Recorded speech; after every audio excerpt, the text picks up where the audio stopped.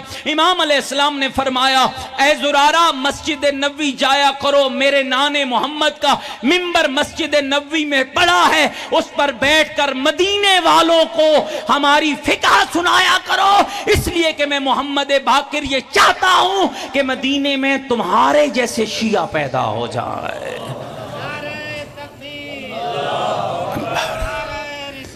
یا رسول اللہ, یا علی یا علی, اللہم صلی علی محمد و آل محمد. بار دیگر بھی مل کر ایک بلندتر صلوات پڑھیں محمد و آل محمد. متوجہ بیٹھے میری باتوں پر. اب آپ میری طرف توجہ رکھیں, بندے آتے جاتے رہیں گے مجلس سے, ہر کسی نے آنا, آپ کی توجہ میری طرف ہو, کوئی لفظ آیا نہ ہو جائے. جایا کرو میرے نانے کے منبر پہ بیٹھا کرو. اور یہ کون سے شاگرد تھے؟ ایک نام ابھی لیا ہے مسکین صاحب نے جلدی میں, وہ اشارہ کر کے گزر گئے. ایک شاعر تھا, مداح آل بیت تھا, اور اگر اسے میں ذاکر کہوں تو بے جا نہیں ہوگا, حقیقی ذاکر وہی تھا. امام محمد باقر علیہ السلام اپنے گھر اپنے جد کے مدحت سننے کے لیے اسے بلاتے. قنات لگتی, ایک طرف خانوادہ امام ہوتا, ایک طرف امام اور امام کے اصحاب بیٹھتے, اور کمیت اسدی کو امام فرماتے. کمیت میرے جد کے منبر پر بیٹھ کر مجھے میرے دادا علی کی شان سناؤ. اس کا مطلب یہ ہے دوستو, فضائل اہل بیت پڑھنا آرزو معصوم ہے, مدحت اہل بیت آرزو امام ہے. فرماتے تھے کمیت بیٹھ جاؤ میرے نانا کے منبر پر, میرے دادا کے منبر پر, اور مجھے میرے دادا اور جد کی شان سناؤ. پتہ نہیں کتنی دیر وہ امام کی شان بیان کرتا, اور اتنا قابل تو تھا نا کہ جس کو سننے کے لیے محمد باقر ہوتا. توجہ رکھیے, محمد باقر ہوتا. امام محمد باقر جب وہ مدحت آل بیت بیان کر چکا, امام علیہ السلام نے بلایا, کمیت میرے پاس ہو. ایک تھیلی, میری طرف توجہ رکھیے گا دوستو, ایک تھیلی اٹھا کر امام نے درموں کی بھری ہوئی تھیلی کمیت کے سامنے رکھی. 1,00,000 درہم تھے اس کے اندر. یوں جب تھیلی ہے, مولا یہ کیا ہے؟ توجہ رہے, یہ کیا ہے؟ کمیت یہ درموں کی تھیلی, اس میں 1,00,000 درہم ہے. مولا میں نے آپ کی جد کی مدحہ درموں کے لیے تو نہیں کی ہے, میں نے آپ کی جد کا قصیدہ درموں کے لیے تو نہیں پڑھا ہے. کمیت ہم نے یہ درہم تجھے اس مدحت کے بدلے میں دیے کب ہے؟ یہ تو دیے ہم نے تیرے گزر و اوقات کے لیے, اس کا انعام تو جنت ہے. کوئی بڑا ہی سیانہ ذاکر تھا, مسکرا کے عرض کرنے لگا فرزند رسول اگر اس کے بدلے میں کچھ اور مانگ لوں تو مجھے عطا کرو گے؟ امام نے فرمایا مانگ کیا چاہتا ہے؟ مولا یہ 1,00,000 درہم اپنے پاس رکھ لیجئے, اور اس کے بدلے میں مجھے اپنے بدن کا اترا ہوا ایک کرتا عطا کر دو. میری نگاہ میں درموں کی قیمت تھوڑی ہے, تیرے بدن سے مس شدہ کرتے کی قیمت زیادہ ہے. اللہ اکبر, یا رسول اللہ, یا علی یا علی, اللہم صلی علی محمد و آل محمد. گھبرائے تو نہیں بیٹھے میری بات؟ ایسے لائق شاگرد پیدا کیے. 18 سال کا تھا حشام. ہمارے 18 سال کے بچوں کو خبر ہی نہیں ہوتی, انہیں تو آئی فون اور ویوو اور فلاں فلاں سے ہٹ کر پتہ ہی نہیں ہے جی. وہ تو دنیا کے شغلوں میں غرق ہیں. 18 سال کا نوجوان تھا, اور اتنا لائق تھا کہ لوگ امام صادق کو اٹھ کر ملتے تھے اور امام اس کے استقبال میں کھڑا ہو جاتا تھا. ایسے لائق لوگ پیدا کیے. ابو بصیر معمولی شخص نہیں تھا, جس کے علاقے کے لوگوں نے آ کر امام کو کہا مولا ہم دور دراز رہتے ہیں, آپ تک نہیں پہنچ پاتے, دین کا مسئلہ پوچھنا ہو سمجھنا ہو, مولا آپ تک آتے ہوئے بہت وقت درکار ہے, کیا کریں؟ فرمایا کیا تمہارے علاقے میں میرا ابو بصیر نہیں رہتا ہے؟ کیا عظمت ہوگی امام کے اس بیان کے اندر, کیا پاکیزگی ہوگی امام کے اس لہجے کے اندر, اور کیا عظمت بیان ہوئی ہوگی ابو بصیر کی جب امام صادق نے کہا ہوگا کیا تمہارے علاقے میں میرا ابو بصیر نہیں رہتا؟ ہاں مولا رہتا ہے۔ فرمایا پھر آج کے بعد ہماری فقہ کا مسئلہ، ہماری دین کا مسئلہ ابو بصیر سے پوچھنا، جعفر صادق وعدہ کرتا ہے جو وہ بتائے گا وہ ہماری فقہ کا مسئلہ ہی ہوگا۔ اور اب نتیجہ کیا نکلا؟ ذرا توجہ چاہتا ہوں، تھکے تو نہیں بیٹھے میری باتوں سے؟ یہ محنت تھی امام زین العابدین سے شروع ہوئی، امام محمد باقر، اور پھر وہ وقت آیا کہ جب امام صادق نے اسلام کی پہلی یونیورسٹی کی بنیاد رکھی، تشیع کی نہیں۔ اصل شیعہ وہ ہے جو اللہ کی توحید، محمد کی رسالت اور 14 کی ولایت کا قائل ہے۔ اصل مسلمان وہ ہے۔ یہ اسلام اور شیعت دو جدا چیزیں نہیں ہیں۔ کبھی کبھی کچھ احمق لوگ کہتے ہیں جناب وہ مسلمان ہیں اور ہم شیعہ ہیں، نہیں۔ اسلام کا حقیقی چہرہ تشیع کے اندر نظر آتا ہے۔ آج دیکھ لیجئے، اب ذرا اس زمانے کی بات چلو کر دوں، ایک جملہ عرض کر دوں۔ فلسطین میں اہل سنت کی مدد کون کر رہا ہے؟ اور یہ بھی بتا دوں وہاں سب اہل سنت رہتے ہیں، اور ان کی مدد کرنے والے وہی ہیں جنہوں نے محمد کے بعد جن کی مدد علی حیدر کرار نے کی تھی۔ یہ علی کی سیرت ہے، یہ مدد کسی شخص کی نہیں ہے، یہ مدد کسی فرقے کی نہیں ہے، یہ حقیقت میں اسلام کی مدد ہے۔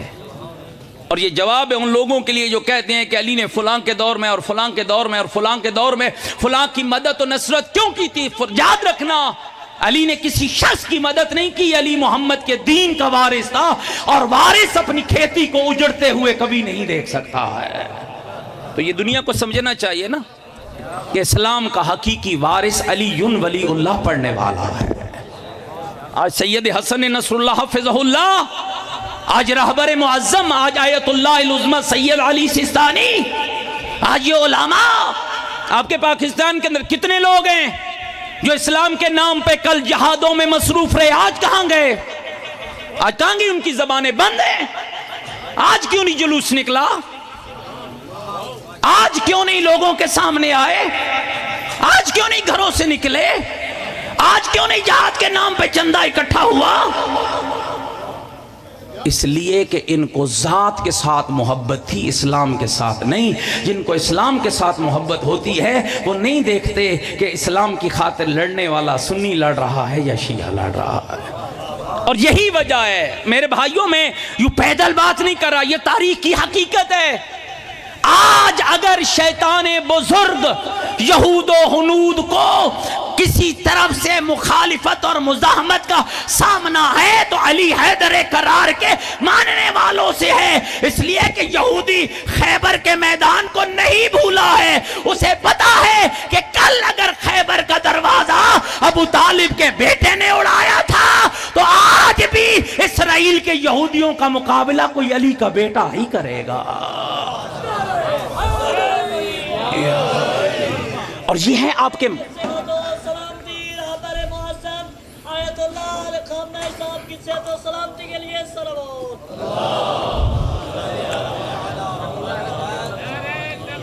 اللہ اکبر یا رسول اللہ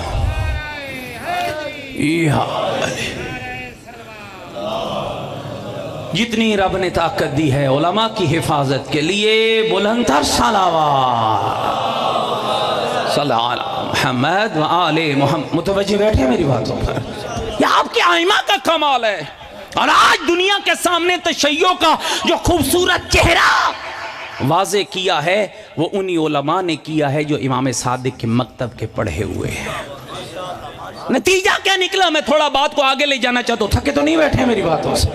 جی کیا نتیجہ نکلا؟ امام صادق نے اسلام کی پہلی یونیورسٹی کی بنیاد رکھی۔ آپ حیران ہوں گے یہ شاگرد 4000 شاگرد کہاں سے آگے بھائی؟ کہاں سے تیار ہو گئے یہ 4000 شاگرد؟ سنتے ہیں نا آپ کتابوں میں آج غیر مسلم ریسرچ کر رہا ہے آپ کے امام صادق پہ.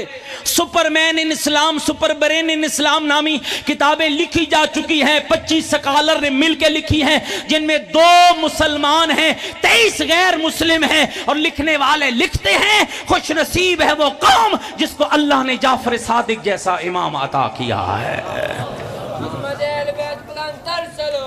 اللہم صلی علی محمد و آل محمد. متوجہ بیٹھے میری باتوں پر.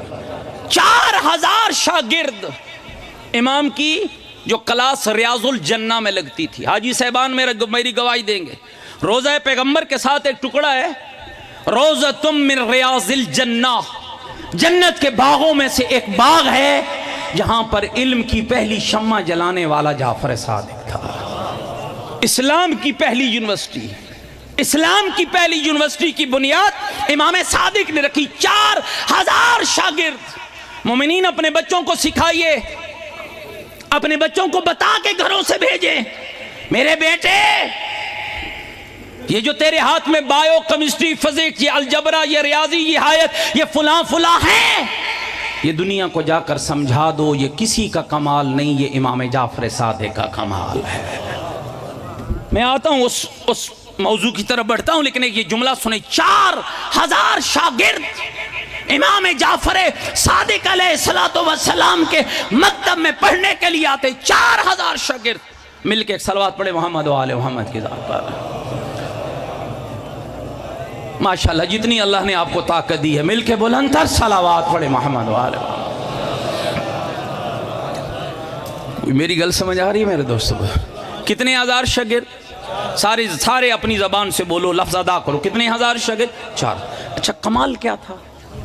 4000 شاگرد پڑھنے آتے، زبانیں الگ، موضوع علم الگ.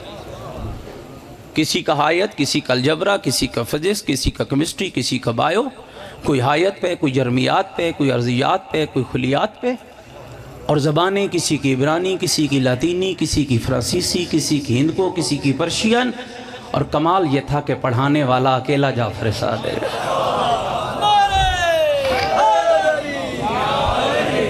صبح کی نماز کے بعد میرے مولا اپنے جد کے منبر پہ بیٹھتے، جس کے لیے اگر یوں کہوں تو بے جانا ہوگا. منبر کا حقیقی وارث، باب مدینۃ العلم کا بیٹا اپنے جد کے منبر پہ بیٹھتا، کوئی ہاتھ میں کتاب نہ ہوتی. 4000 شاگرد امام کے سامنے بیٹھتے، ہر شاگرد اپنی زبان میں اپنے موضوع پہ سوال کرتا، زہرا کا بیٹا اسی کی زبان میں اسی کے موضوع پہ جواب دے دیتا.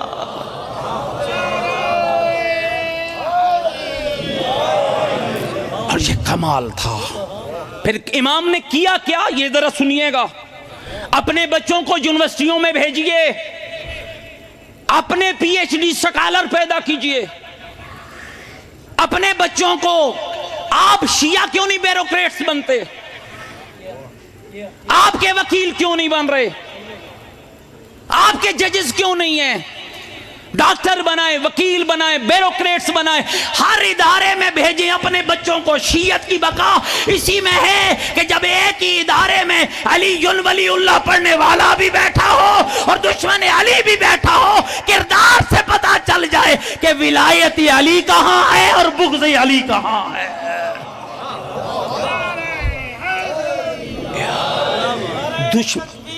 اللہ اکبر. یا علی اللہم صلی علی محمد و آل محمد. متوجہ بیٹھے میری بات؟ تھوڑا موضوع کو آگے لے جاؤں اگر تھکے نہیں بیٹھے. توجہ رکھیے گا. آپ کے امام نے فرمایا تھا، چھٹے امام نے فرمان سنے، فرمایا تھا ہمارا شیعہ جب تم پر عرصہ حیات تنگ ہو جائے، لوگ تمہاری زندگی تم سے چھیننا چاہیں، کیا کیسے زندگی گزارنا، فرمایا اتنا علم حاصل کرنا کہ زمانہ تمہارے دروازے کا محتاج ہو جائے. علم سے مقابلہ کیجئے نا. ہم تو اس کے ماننے والے ہیں کہ جس نے اپنے قاتل کے بارے میں اپنے بیٹوں کو کہا تھا کہ یا بنی عبد المطلب اے عبد المطلب کے بیٹو، ابن ملجم کے علاوہ کسی اور کو قتل نہ کرنا، میرے بدلے میں قتل کرنا تو فقط میرے قاتل کو۔ ہم ڈنڈا تو اٹھا نہیں سکتے، ہم ڈنڈا تو نہیں اٹھا سکتے، ہم کلاشنکوف کلچر کی پیداوار نہیں ہے، ہم بم بلاسٹ کی پیداوار نہیں ہے، تو پھر کیسے مقابلہ کریں؟ فرمایا علم کے ساتھ، پروفیسر تمہارے ہوں، ڈاکٹر ہوں، پی ایچ ڈی اپنے بچوں کو کرائیں اسلام کے موضوع پہ، آپ حیران ہوں گے، خدا آپ کو سلامت رکھے، میں محفل کر رہا تھا، 110 اسٹوڈنٹ تھے ایک یونیورسٹی میں، 6 شیعہ تھے، تنگ کیا گیا کہ آپ فلاں موضوع پہ کام نہ کریں، فلاں پہ نہ کریں، فلاں پہ نہ کریں، فلاں پہ نہ کریں۔ جب تھیسس کی باری آئی، خود مجھے کہا گیا کہ اہل سنت کے فلاں عالم کی تفسیر پہ کام کریں۔ میں نے کہا نہیں، اگر میں نے کام کرنا ہے تو اس ہاتھوں سے لکھی ہوئی تفسیر پہ کام کرنا ہے جس کے سینے میں ولایت علی کا عقیدہ موجود ہے۔ 2 شخصیتوں کی تفسیر میں لے کر گیا، ایک حضرت علامہ شیخ محمد حسین نجفی کی، اور ایک مفسر قرآن حضرت علامہ شیخ محسن علی نجفی کی۔ میں نے کہا مجھے ان میں سے کسی پہ کام کرنے دو۔ آپ حیران ہوں گے جب لوگوں نے ان تفاسیر کو پڑھا، حیران ہوں گے کہ اتنا خوبصورت اسلوب، اتنا پیارا انداز، اتنی علمی کاوش، اتنا بہترین انداز۔ اور یاد رکھیں، مقابلہ کرنا چاہتے ہو علم کے میدان میں، آگے بڑھو۔ تمہارا دشمن ایک کتاب لکھے تم اس کے مقابلے میں 10 کتابیں جواب میں لکھ کے بتا دو کہ باب مدینۃ العلم کا ماننے والا کون ہے۔ اور یہ کام آپ کے علماء نے کیا۔ جب لکھی گئی ہمارے چکوال کے اندر آفتاب ہدایت، تو جواب آپ کے علماء نے دیا۔ اور آپ حیران ہوں گے، چونکہ میں اسی دھرتی کا بیٹا ہوں اور اس مٹی کا میں بیٹا ہوں، مجھے پتا ہے کہ اس لکھنے والے کو جب جواب ملا تو اس نے پورے اپنے علاقے کے دیوبندی علماء کو اکٹھا کر کے کہا، کوئی ہے جو محمد حسین نجفی کے اس جواب تجلیات صداقت کا جواب دے؟ لوگوں نے کہا اس کا کون جواب دے گا، ہم نے ایک کتاب لکھی، اس نے 2 لکھی۔ اور یاد رکھیں دوستو، نہیں ہوا ہے کوئی مائی کا لال پیدا جو اس بات امامت کا جواب دے، تجلیات صداقت کا جواب دے، تنزیہ الامامیہ کا جواب دے، احسن الفوائد کا جواب، احسن العقائد کا جواب دے۔ آپ ایسے علماء پیدا کیجئے، اپنے لائق بچوں کو مدرسوں کی زینت بنائیں، تاکہ جب ان مدرسوں سے پڑھ کے نکلے مفسر قرآن بنے، محدث بنے، تاریخ دان بنے، جو تفسیر کرے خطبہ فدق کی، جو تفسیر کرے خطبہ غدیر کی، جو منبر پر بیٹھ کر اپنی قوم کے بچوں کو سمجھائے کہ خطبہ غدیر محض نعروں کے لیے نہیں، انسان کی تربیت کا سب سے بہترین پیغام اللہ نے غدیر کے خطبے کے اندر رکھا ہے۔ آپ حیران ہوں گے، میں تھوڑا آگے بڑھنا چاہتا ہوں، تھک تو نہیں گئے آپ میری باتوں سے؟ مومنین کرام، امام نے کام کیا، اور وہ کام کیا تھا اب ذرا سنیے۔ ہر علمی موضوع پر امام نے ایک ایک سکالر پیدا کیا۔ حالانکہ باب مدینۃ العلم کا بیٹا بیٹھا، علم لدنی کا وارث بیٹھا ہے، کیا ضرورت تھی؟ کیوں ابو بصیر بنایا؟ کیوں جابر بن حیان بنایا؟ کیوں حشام کو بنایا؟ ایک ایک موضوع پر، اس لیے کہ دنیا اس وقت مختلف علوم مختلف علاقوں میں رائج تھے۔ یونان فلسفے میں ماہر تھا، کوئی علاقہ علم کلام میں ماہر تھا، کوئی علم حدیث میں ماہر تھا، کوئی علم تفسیر میں ماہر تھا، کوئی کیمیا میں بات کرتا تھا۔ امام صادق نے کیا کیا؟ دنیا کو فتح کرنے کے لیے، توجہ رکھیے گا، لوگ تلواریں چلاتے رہے، جعفر صادق اپنے لائق شاگرد پیدا کرتا رہا، اور نتیجہ کیا ہوا؟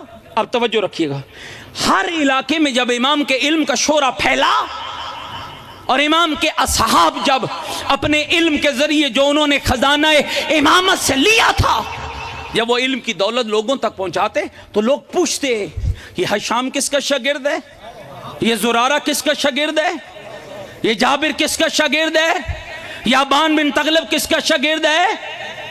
یہ کن کے شاگرد ہیں؟ تو جواب ایک آتا تھا، یہ سارے کے سارے جعفر صادق کے شاگرد ہیں۔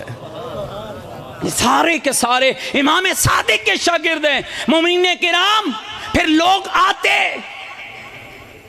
مدینے پہنچ جاتے. توجہ رکھیے گا اس جملے پر. مثلا فلسفے کا ماہر آیا کہ میں فلسفے میں مناظرہ کرنے آیا ہوں. کس سے مناظرہ کرنا چاہتے ہو؟ کہا امام صادق سے. امام کی خدمت میں پہنچا. آپ جعفر صادق ہیں؟ فرماتے تھے ہاں. میں آپ سے مناظرہ کرنا چاہتا ہوں. امام اپنے لائق شاگرد کو بلاتے فرماتے اس سے مناظرہ کر. علم کلام کا ماہر آیا. مولا میں آپ سے مناظرہ چاہتا ہوں. فرمایا ہشام سے مناظرہ کر. میں مناظرہ چاہتا ہوں ابو بصیر سے مناظرہ کر. میں مناظرہ چاہتا ہوں جابر سے مناظرہ کر. نتیجہ کیا نکلا؟ توجہ رکھیے گا ان لفظوں پر. لوگ کہتے نہیں فرزند رسول ہم نے آپ سے مناظرہ کرنا ہے. میرے امام کو اپنے شاگردوں کی قابلیت پہ اتنا اعتماد تھا. فرماتے جاؤ پہلے ان سے مناظرہ کرو, ان سے جیت گئے تو میرے پاس چلے آنا. ایسی لائق ایک جماعت تیار کی. نتیجہ کیا نکلا کہ امام کا مکتب پھیلنے لگا. آپ حیران ہوں گے, ایک جملہ میں عرض کرنے لگا ہوں. آج وہ پابندی نہیں ہے. آج مسئلہ شرعی گھڑنے کی اجازت نہیں ہے, ضرورت نہیں ہے. مرضی کی نمازیں اور روزے بنانے کی ضرورت نہیں ہے. مسائل شرعیہ میں اپنی ذاتی انا اور ذاتی مرضی شامل کرنے کی ضرورت نہیں ہے. بیٹی کی طلاق کرانے کے لیے سنی بننے کی ضرورت نہیں ہے. امام صادق کی فقہ ہے جس نے تیری عزت کو بھی بچایا ہے اور تیرے کردار کو بھی بچایا ہے. ایک بہت بڑا بادشاہ گزرا تھا. توجہ رکھیے گا. خدا بندہ جس کا نام تھا. تھکے تو نہیں بیٹھے بھائی میری. آج مجھے کھلا میدان ملا ہوا ہے انشاءاللہ. جی آپ میرے ساتھ دیں گے تو میں آپ کا ساتھ دیتا رہوں گا. مل کے ایک صلوات پڑھیں نا محمد و آل محمد کی ذات پر. جتنی رب نے طاقت دی ہے خاندان زہرا پہ بلند تر صلوات صلی اللہ محمد و آل محمد. متوجہ بیٹھے میری باتوں پر. یہ بادشاہ تھا, اس نے بیوی سے جھگڑا ہوا, غصے میں طلاق طلاق طلاق کہہ دیا. صبح اٹھا تو اپنے وزیر کو بلایا. کچھ باتیں اشارے میں کروں گا اور گزر جاؤں گا, اس لیے کہ اشارہ ممبر کے تقدس کے حوالے سے اشارہ کافی ہے اور یہ اشارہ آپ سمجھ جائیں گے. وہ اشارہ کیا, اس نے 3 بار کہا طلاق طلاق ہو گئی. صبح اٹھا وزیر کو بلایا اور وزیر کو بلا کے کہنے لگا تسی گھبرائے تے نہیں بیٹھ, پھر میرے لے پاسے ویکھو نا, تواڈے نال میں نہ پڑھ رہا. توجہ رکھنا. وہ کہا یہ کام میں نے کیا, جاؤ مسلمانوں کے تمام علماء بلاؤ. 4 فقہوں کے 4 علماء بلائے گئے. کون کون؟ امام حنفیہ, امام ابو حنیفہ کے ماننے والے, امام مالک, امام شافعی, امام حنبل. کہا صاحب میرے ساتھ یہ مسئلہ ہوا ہے, حل دیں. ایک جواب آیا, اس کا حل وہی ہے. جاگ دے بیٹھے ہو اور ساری کتاب کھلویں دے بیٹھے. جواب اس کا وہی ہے, وہ کیجئے تو پھر یہ آپ کا مسئلہ ہے. وہ بادشاہ چیخا. اب سب تم متوجہ نہیں ہوگے تو میرا لفظ ضائع ہو جائے گا. کہنے لگا مولوی صاحبان ذرا یہ بتاؤ, تم تو کہتے ہو کہ اسلام عزتوں کا محافظ ہے, یہ کیسی حفاظت ہے؟ تمہارا دعویٰ ہے مسلمانوں کا کہ اسلام عزتوں کا محافظ ہے, یہ کیسی حفاظت ہے؟ کہیں علی والا جو بیٹھا تھا نا, اور یاد رکھنا یہ جملہ غلط نہیں ہے, جہاں بھی علی والا ہوتا ہے اپنا معیار رکھتا ہے, اپنا معیار رکھتا ہے. کھڑا ہو گیا کہا بادشاہ تیرا وزیر خیانت کار ہے. کہا کیوں, کیا کیا اس نے؟ جوادی صاحب بھی شاید واقعہ سننے آ رہے ہیں. مل کے صلوات پڑھیں محمد و آل محمد کی. قبلہ کی صحت و سلامتی کے لیے بلند تر صلوات. ماشاءاللہ. اللہ اکبر.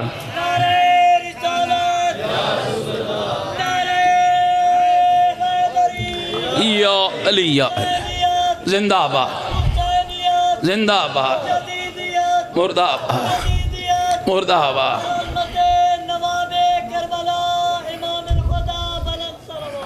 اللہم صلی علی محمد و آل محمد. گھبرا تو نہیں گئے بھائی میری بات؟ کہا جی اس نے امام صادق کی فقہ کا عالم نہیں بلایا ہے. اب اندھے کو کیا چاہیے؟ آنکھیں. بھوکے کو کیا چاہیے؟ کھانا. پیاسی کو کیا چاہیے؟ پانی. اب وہ بیچارے کو آپ بھوکا کہیں، پیاسا کہیں، اندھا کہیں. اس نے کہا کیا کیا تو نے، کیوں نہیں بلایا؟ وزیر نے ہاتھ جوڑے، کہا بادشاہ جان کی امان پاؤں عرض کروں یہاں تو کوئی شیعہ عالم ہے ہی نہیں، میں کہاں سے بلاتا؟ کہا کہاں ہے؟ کہا نجف اشرف کے اندر علوم اہل بیت کا ستارہ چمک رہا ہے. یہ کون سا زمانہ تھا؟ شیخ نصیر الدین طوسی علیہ رحمہ کا زمانہ. بادشاہ نے کہا جاؤ سواریاں لے جاؤ پوری سج دج کے ساتھ، بادشاہ اور بادشاہوں کی سواریاں اور بادشاہوں کے پیغام رساں اور وزیر سمیت چلے. یہ وہ دور تھا جب علوم اہل بیت پروان چڑھ رہے تھے، اور شیخ نصیر الدین طوسی کی شاگردی میں علامہ ہلی جیسا ایک پاکیزہ تینت شخص بھی پروان چڑھ رہا تھا، جس نے عالم بچپنے میں جن کا اجتہاد ثابت ہے. غالباً 13 سال عمر تھی اس وقت جب یہ شخص گیا. کہا کہ آپ شیعہ عالم ہیں؟ شیخ نصیر الدین طوسی کو کہلا ہاں ہوں. کہا ہمارے بادشاہ کا یہ مسئلہ ہو گیا ہے اور وہ اس کا حل فقہ اہل بیت کی روح سے چاہتا ہے. اب میں منظر اپنی طرف سے بیان کر رہا ہوں، اگر آپ اسے ڈھونڈیں گے شاید روایت میں نہ ملے.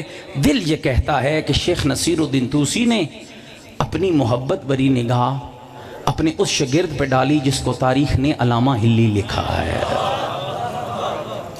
کہا ہلی بیٹا اٹھو، چلے جاؤ ایران اور جا کر دنیا کو بتاؤ کہ فقہ امام صادق کا معیار کیا ہے. توجہ رہے میرے لفظوں پر. یا اب بے شک نعرہ لگائیں نہ لگائیں وہ آپ کا کام ہے، لیکن توجہ آپ کی ہٹنی نہیں چاہیے. توجہ رہے.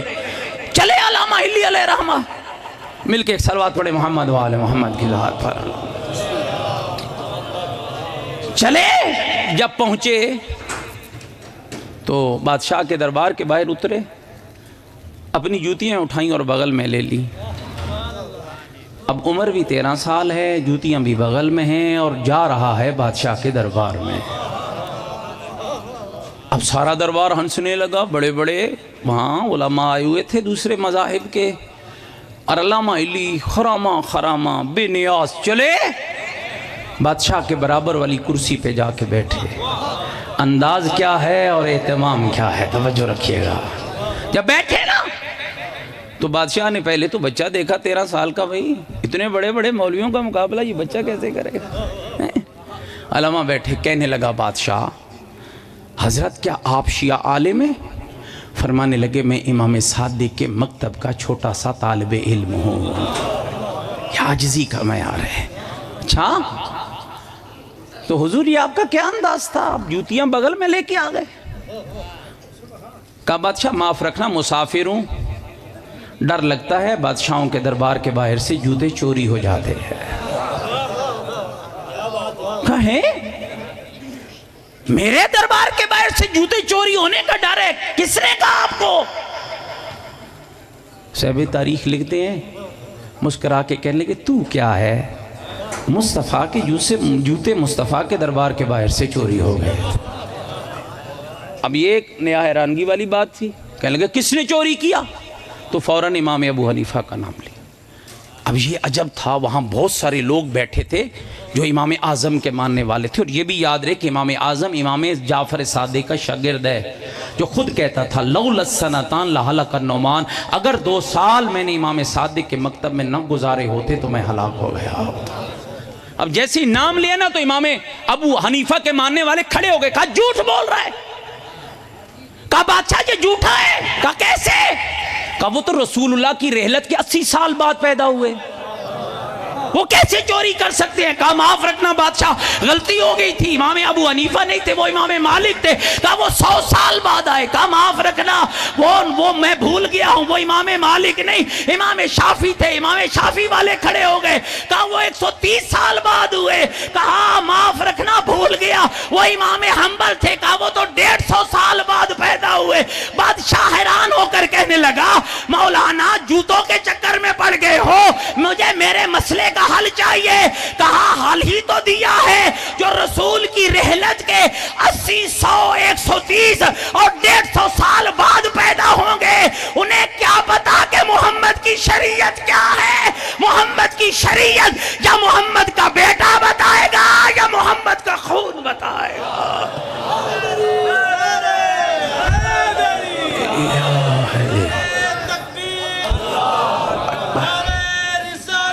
یا رسول اللہ, یا علی, صلی علی محمد و آل محمد. گھبرا تو نہیں گئے, بس میں نے بات کو سمیٹ لیا. یہی آپ کی خدمت میں عرض کرنا تھا. ان مدارس کے دستے بازو بنی, ان علماء کے مددگار بنی, طلباء کی مدد کیجیے.